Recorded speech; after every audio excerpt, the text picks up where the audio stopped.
येवला नगर परिषद निवडणूक 7व्या दिवशी 59 उमेदवारी अर्ज। आतापर्यंत एकूण 78 अर्ज दाखल। येवला नगर परिषदेच्या आगामी निवडणुकांसाठी उमेदवारी अर्ज दाखल करण्याच्या प्रक्रिया सुरू असून 7व्या दिवशी 59 उमेदवारी अर्ज दाखल झाले आहेत। आतापर्यंत एकूण 78 उमेदवारी अर्ज दाखल झाले असून यामध्ये नगराध्यक्ष पदाचे 5 आणि नगरसेवक पदाचे 73 नामनिर्देशक अर्ज सादर केल्याचं निवडणूक विभागाकडून सांगण्यात आलं आहे। नगरपालिका सार्वत्रिक निवडणूक 2025 आज दिनांक 16 नोव्हेंबर या दिवशी नामनिर्देशन पत्र दाखल झालेल्यांची संख्या 44 उमेदवारांनी 59 नामनिर्देशन पत्र दाखल केलेली आहेत।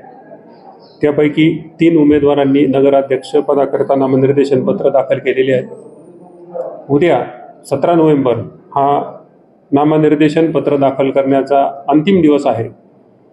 त्यामुळे उद्या दुपारी 3 वाजेपर्यंतच नामनिर्देशन पत्र दाखल करता येणार आहे।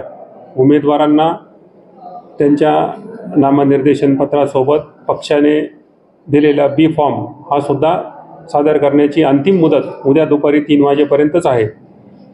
3 वाजेपर्यंत आलेले सर्व नामनिर्देशन पत्र स्वीकारण्यात येतील अशा प्रकारच्या सूचना यापूर्वी आम्ही सर्व उमेदवारांना दिलेल्या आहेत। या माध्यमातून सुद्धा मी सर्व उमेदवारांना आवाहन करतो की त्यांनी 3 वाजेच्या आत या कार्यालयात येऊन आपले नामनिर्देशन पत्र दाखल करावे। धन्यवाद। लोकनायक न्यूज।